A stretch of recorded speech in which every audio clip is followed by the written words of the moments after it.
Estamos de regreso, mil gracias El Salvador por su preferencia. Quiero compartir un video, el cual se ha vuelto viral en las redes sociales y ha causado mucha indignación y repudio en la población salvadoreña. Y es que el día de ayer nos estuvo acompañando en esta misma tribuna entrevista el pastor de la iglesia Elín, el cual empezaron a arremeter porque estaba haciendo una valoración de un año de gestión de la administración del presidente Bukele. Lo mismo sucedió con el representante, el jerarca Rosa Chávez, el arzobispo de la Iglesia Católica. A continuación le presentamos la valoración y por supuesto después el representante Escobar Alas de la Iglesia Católica salió a defensa precisamente luego que varias cuentas fantasmas arremetieran contra las valoraciones que él había realizado. Se lo comparto. Combatir la corrupción. Aún no tenemos un informe creíble, completo, serio, de cómo se están empleando los fondos. Había un gasto desaforado, sin embargo no sabemos cómo se ha usado eso. Y eso no es nada bueno.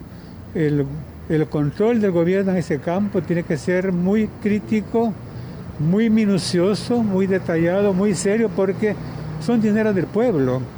Y creo que aquí ha habido muchos abusos, quizás demasiados abusos en este uso indiscriminado de los fondos del Estado. Y esto es lo que dijo en su momento el arzobispo, luego del Papa Francisco. Son los arzobispos los que siguen en ese orden jerárquico. Arremetieron contra él, contra cualquiera que simple y sencillamente hace un juicio de desvalor a favor o en contra de la administración del presidente Bukele. Él lo que estaba solicitando, exigiendo, es transparencia en la ejecución de los fondos, porque es algo que a valoración de él carece este gobierno. El arzobispo Escobar Alas condena agresiones digitales a cardenal Gregorio Rosa Chávez. Regreso a estudio y le doy la bienvenida vía telefónica al destacado jurista, el doctor Enrique Anaya Barraza. Doctor, muy buenas noches, gracias por acompañarnos. Buenas noches, Sergio, ¿qué tal? ¿Cómo estás? Muy amable, doctor, gracias por atender nuestra llamada para el pueblo salvadoreño. Conocer un poquito sus apreciaciones porque, doctor, la Corte Suprema, la Sala de lo Constitucional, dio 5 días que vencía el término del plazo el viernes pasado, pero dejó en efecto suspensivo el decreto para declararlo o no inconstitucional. Número 1, ¿qué ha sucedido con esto? Debo de preguntarle. Quizás hay que hacer una precisión, Sergio. Digamos, la Sala de lo Constitucional el 8 de junio ya declaró la inconstitucionalidad del decreto 29. Lo único que hizo fue que dejó en el congelador para ocupar la jerga jurídica, difirió los efectos, pero claro, el decreto 29 fue declarado inconstitucional y la sala dio 4 días para que se pudiera emitir nueva normativa. Esos 4 días, Sergio, vencieron el sábado a las 12 de la noche. Así que desde el día domingo no tenemos ninguna normativa ad hoc para el combate contra la pandemia, Sergio. Ni legislativa ni ejecutiva. Ahora, la Asamblea Legislativa cumplió la plana, doctor, porque supera el veto el día jueves de la semana pasada, pero el día viernes le da una nueva herramienta jurídica al presidente, el cual también adelantó que la iba a vetar. Y es que la diferencia conceptual es no solamente la apertura, que estamos claros a partir de este mismo día 16 que se llevó a cabo gradualmente, sino que va a haber transparencia, no van a estar centralizadas las pruebas del COVID-19, pero también vuelve la ley LACAP. Su opinión, porque la Corte de Cuentas ha exigido que se aplique la LACAP y el presidente de la República dice que la Corte está adelantando criterio, la Corte de Cuentas, porque le está pidiendo que aplique la LACAP a las compras de las adquisiciones y contrataciones del sector público. ¿Su opinión?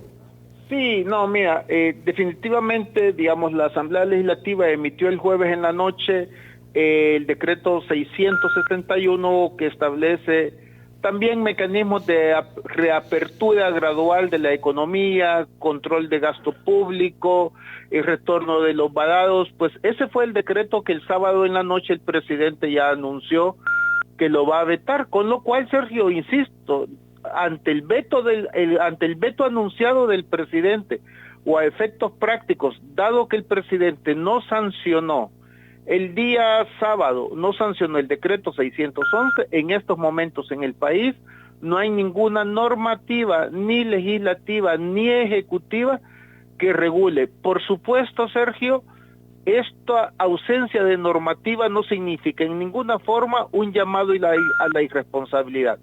Todos los ciudadanos, todas las personas debemos de ser responsables y guardar las medidas sanitarias indispensables para combatir o para continuar, digamos, en la lucha frontal contra la pandemia. Pero, lastimosamente, no hay una normativa jurídica que nos obligue, pero así que todos estamos obligados a una responsabilidad individual, Sergio. Este decreto, doctor, bajo el proceso de formación de ley que la Asamblea le da al presidente, estaban ciertas prerrogativas para la población salvadoreña. Entre ellas es diferir el pago nuevamente de ciertos recibos de servicios básicos, entre otros, de los cuales ahora la población no puede gozar porque el presidente, uno, la vetó, la Asamblea superó, pero en este último decreto del día viernes, el cual usted hacía referencia, el presidente ha dicho, me voy a tomar el tiempo. ¿Cómo valora usted esto? Porque el único afectado, o los únicos que está afectando el presidente es al pueblo salvadoreño.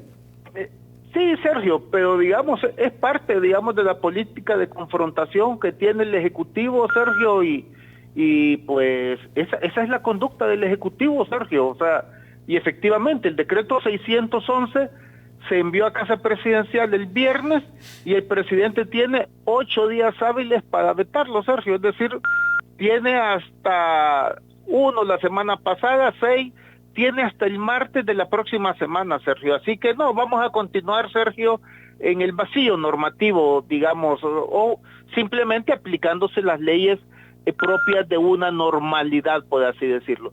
Y es que, Sergio, mira, hay que ser muy contundentes.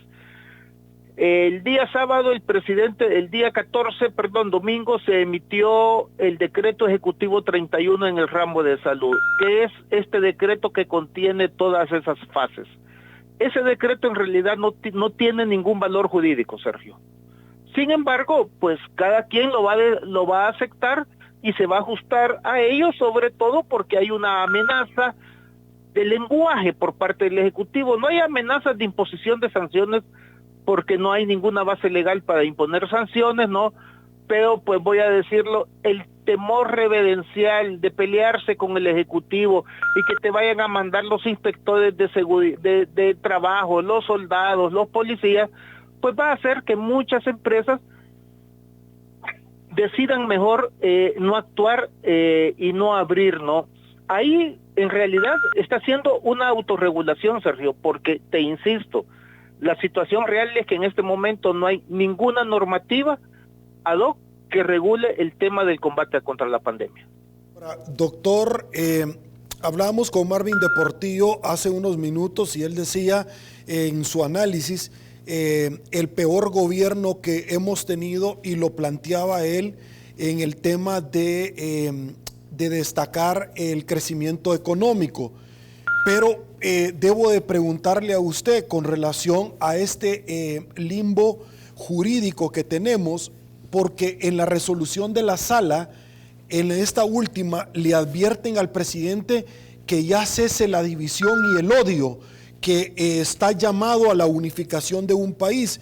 Esto se lo planteo porque en la última cadena el presidente arremetió nuevamente diciendo de que se había sentado aparentemente en ciertas negociaciones con miembros de la Sala de lo Constitucional, Fiscalía General de la República y el embajador. Los tres al unísono han salido negando y diciendo, mire, el hecho que nosotros podamos escucharlo no significa de que estamos negociando con usted.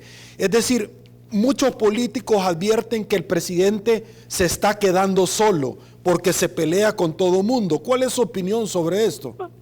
Sergio, en realidad, digamos, esas son, digamos, apreciaciones o consideraciones políticas en las cuales, pues, este servidor como técnico en derecho constitucional, pues, no me gustaría, digamos, introducirme en detalle, pues no me corresponde hacer un análisis estrictamente político, pero sí desde una perspectiva como ciudadano, sí lamento la ausencia de diálogo, sí lamento la ausencia de, voy a decirlo, Sergio, digamos, para ocupar una expresión de la Sala de lo Constitucional, la ausencia de un constitucionalismo dialógico, es decir, una comunicación entre todos los poderes, pues a efectos de tener en la mira, en el objetivo, la garantía de los derechos. Así que sí se echa de menos, lástima que se continúe por parte del Ejecutivo con este lenguaje confrontativo, Sergio, y pues yo no sé si el presidente se está quedando solo. El presidente tiene goza de una gran popularidad, ¿no?, en el país, así que eso le da un gran capital político, pero eso no impide, Sergio, que claro, podamos criticar, no podamos cuestionar la conducta o las acciones del órgano ejecutivo, Sergio. ¿Cómo queda este decreto, doctor, que emite el Ejecutivo para la reapertura, cuando tendría que haber pasado por la Asamblea Legislativa y algunos juristas ya advierten que nuevamente es inconstitucional y además qué parte no entienden porque la sala ya les votó todos los decretos? ¿Su opinión? Definitivamente el decreto 31 del 14 de junio es un decreto inconstitucional, como te lo señalaba. Es un decreto que, de acuerdo con la sentencia de la misma sala, carece de cualquier efecto jurídico, y pues sí, el presidente continúa emitiendo disposiciones inconstitucionales, a pesar que la sala ya dispuso que no se deben de continuar replicando las mismas violaciones constitucionales. Y te soy franco, Sergio, tendría que revisar, digamos, a detalle los antecedentes del siglo pasado, del siglo XX, pero me parece que la actual administración ha roto un récord histórico, así que como a ellos les gusta, están haciendo historia, pero desde la perspectiva mala, porque en menos de 3 meses emitieron aproximadamente 20 normativas, o las emitieron o las emitió la Asamblea a iniciativa del órgano ejecutivo, y la sala las declaró inconstitucionales. Así que creo que por primera vez en la historia del país que aproximadamente 20 textos normativos, 20 cuerpos normativos emitidos en un lapso menor a un trimestre, se declaren todos inconstitucionales, Sergio, de una sola vez. Creo que es primera vez en la historia del país. Así que creo que todo esto nos evidencia, Sergio, en realidad, la total ausencia de asesoría jurídica en la presidencia. Sigo sin entender los motivos por los cuales el señor presidente de la República no contrata a abogados que lo asesoren jurídicamente, Sergio.